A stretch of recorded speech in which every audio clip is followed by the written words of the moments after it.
Como a gente conseguiu fazer 10 viagens incríveis em um ano? E sendo da classe trabalhadora. Oi, eu me chamo Nivian, tenho 31 anos e vim de Rondônia. Há 15 anos eu estou em São Paulo, sou nutricionista, funcionária pública e amo viajar. Eu me considero uma pessoa extremamente metódica, adoro tudo organizadinho e trabalho com previsibilidade. Eu sou o marido da Nívia. Eu sou o Matheus, sou de Minas Gerais, sou empreendedor, tenho 34 anos, adoro viajar e sou zero planejador.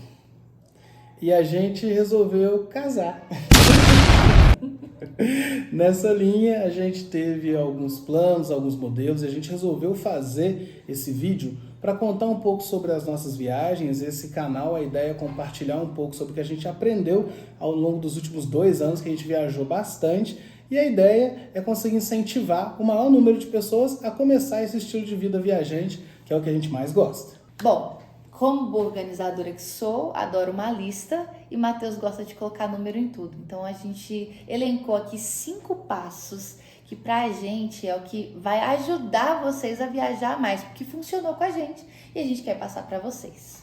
Pessoal, e aí lembrando, né, nós somos de classe trabalhadora, aquela classe que precisa se organizar direitinho para fazer as coisas. E a primeira dica, então, que a gente traz é um planejamento anual. Essa diferença muda tudo no planejamento de viagem. Por quê? Você organiza isso de acordo com o seu ano, aquelas suas 3 principais viagens. Se for mais do que isso, acaba que perde o foco. Então a nossa dica é, anualmente, faça seu planejamento para pelo menos 3 viagens, beleza? A primeira coisa que eu fiz como funcionária pública foi abrir o decreto da minha cidade e olhar quais eram os feriados do próximo ano. Porque aí eu já conseguia me organizar para que viagens eu podia fazer de acordo com cada feriado. Então isso é uma coisa bem legal. Independente se você é funcionário público ou não, toda cidade tem um decreto que é colocado lá público dentro da na internet a partir do último dia de dezembro. E aí ali prevê todos os feriados do próximo ano. Por isso você consegue ver quando vai ter emenda, quando tem feriado que é só da sua cidade, quando é feriado nacional, quando vai ter ponto facultativo, e aí fica fácil para poder se organizar e viajar nesses feriados. Nessa linha, pessoal, é bastante importante lembrar que existe nas cidades turísticas ou nos destinos que a gente quer viajar normalmente, a média, a baixa e a alta temporada, né? A gente aqui em casa, para conseguir viajar mais num custo que é legal, a gente sempre gosta de viajar na média alta temporada. Então, o que seria isso na parte prática? Se eu quero ir para a praia, janeiro normalmente é altíssima temporada. As praias estão lindas, mas também estão muito cheias e os preços estão lá em cima. Então, para evitar isso, a gente tenta direcionar ou para março, ou até para fevereiro, ou antes, normalmente ali novembro, dezembro, que é o que a gente chama de média temporada. Aí tenta aplicar essa mesma coisa para os destinos de inverno ou qualquer outro lugar que vocês queiram ir, beleza? E pensando em quando tirar essas férias, dá para aproveitar a dica anterior sobre olhar os calendários para inclusive organizar as férias. Então, geralmente as pessoas têm 30 dias de férias e pode dividir isso aí, né? Na maioria das vezes dá para dividir. Então, se você pega um feriado, como por exemplo, esse ano a gente tem Semana Santa emendando com Tiradentes. Se você pega férias antes disso ou depois, você consegue transformar 15 dias em até 20 dias. Então, isso ajuda também nas férias. Lembrando que nós não somos o time de você viajar todos os dias das suas férias, não. A gente aprendeu a duras penas, tudo bem que a gente vai tentar mais. Ai, meus costas. A gente aprendeu a duras penas que é importante deixar 1 ou 2 dias para voltar e não ter aquela rebordose maluca, principalmente quando a cidade começa a engolir a gente na rotina, né? Então agora vamos para as 2 últimas dicas, 4ª e 5ª, que eu acredito são as mais importantes. Vou falar essa aqui, que foi a que mais me doeu, que é você definir sacrifícios possíveis. O que é isso? Como eu falei lá no começo, nós somos da classe trabalhadora, a gente tem que se organizar. E o que a gente percebeu? Algumas pequenas rotinas que nos eram impostas sem a gente pensar muito, estavam levando o nosso suado dinheirinho. Então, comer fora todas as semanas, sair todo final de semana, talvez aquele happy hour direto que a gente sempre fazia, a gente começou a olhar e ver que aquilo ali roubava muito da gente. Porém, encerrar essa rotina de uma vez, imagina que é aquela dieta, né? Aprendo muito com a Nívia nisso, que é uma dieta muito robusta e muito incisiva. ela vai durar durante uma semana, 2, 3, na quarta ela não vai ser execuível mais. E aí, quando eu falei da gente pensar anual, pensa nessa lógica de sacrifícios também. Pra gente ajudou muito. Não é que a gente não sai nunca, mas a gente priorizou o que a gente gosta de fazer, que é viajar. Então, normalmente a gente sai hoje 1, 2 vezes no mês no máximo, né, amor? Eu acho que é um número que a gente escolheu, porque pra gente foi um sacrifício execuível e que ajuda muito, e a gente conseguiu viajar ano passado mais de 10 vezes, né? A gente rodou bastante, nos próximos vídeos acho que a gente fala disso. E essa questão dos sacrifícios execuíveis funcionou muito bem. Dói na prática a gente entender isso, mas quando a gente realiza o que acontece, e quando eu coloco isso como métrica, por exemplo, Matheus ama um sambinha, ama ir para um barzinho, e a gente se privava bastante disso até o momento em que ele ficava com muita vontade de ir. Só que nós não moramos em São Paulo capital, a gente mora na região metropolitana. E numa parte que é mais afastada, não é fácil pegar ônibus, metrô. E aí um dia ele quis ir para um barzinho. E aí a gente teve que pegar Uber para ir, Uber para voltar. Chegou lá, tinha cover artístico.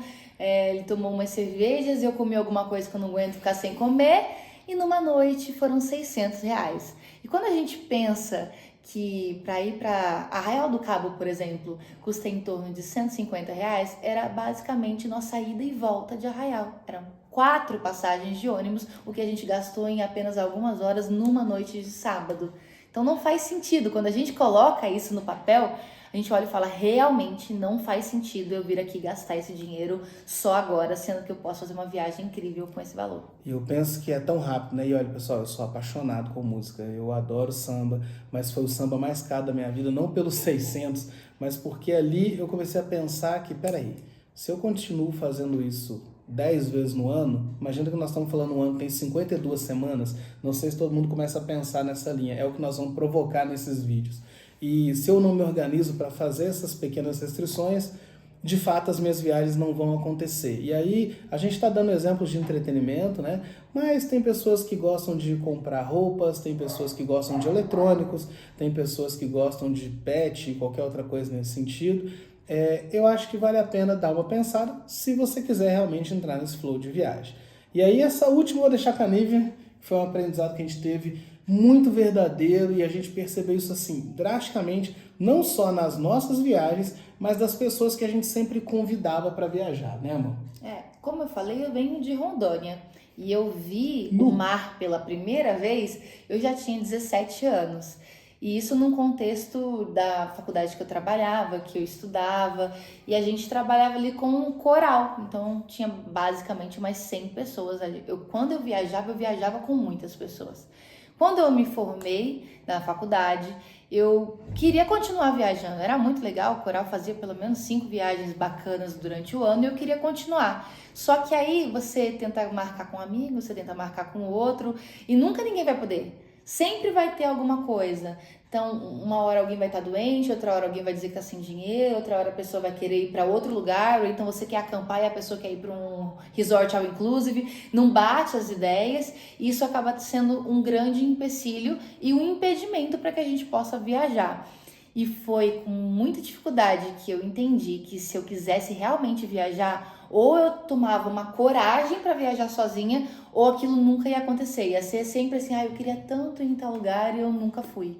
E hoje, graças a Deus, eu posso falar assim, nossa, eu tô falando com vocês e olhando pro nosso mapa ali. E tem poucos lugares no Brasil e poucos estados que eu ainda não conheço. Porque tudo aquilo que eu falei, caramba, eu queria muito ir, foi sozinha que eu consegui fazer esse caminho. E depois, encontrando o Matheus, as coisas ficaram um pouco mais fáceis. Mas se for para contar para alguém com você, você não vai. E é claro, né, pessoal, felicidade compartilhada é sempre melhor, né? O que a gente sempre fala que quando você divide a felicidade é a única coisa que se multiplica.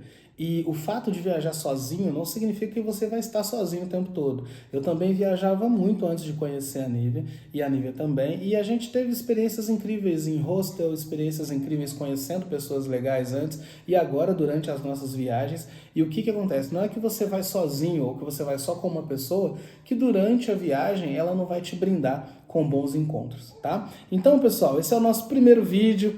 Pedimos desculpa aí que a gente ainda tá aprendendo. A gente tem o nosso Instagram, quiserem seguir, segue a gente nesse canal que a gente tá começando agora, mas tem nas redes sociais também, no Instagram, no TikTok, principalmente no Instagram. Tem um pouco das viagens que a gente fez, então tem pelo menos umas 30 e poucas viagens em conjunto, fora algumas que a gente fez, cada um por um lado aí, para conhecer o mundo. Então, relembrando os pontos principais, a gente tem planejamento anual, a gente tem verificar o calendário com antecedência, a gente tem organizar e repartir as férias de forma estratégica, lembra da dica da média alta temporada, que é um segredo bom, definir os sacrifícios possíveis, nada de maluquice, que senão não vai funcionar, e lembrar da coragem de se permitir viajar sozinho ou com mais uma pessoa.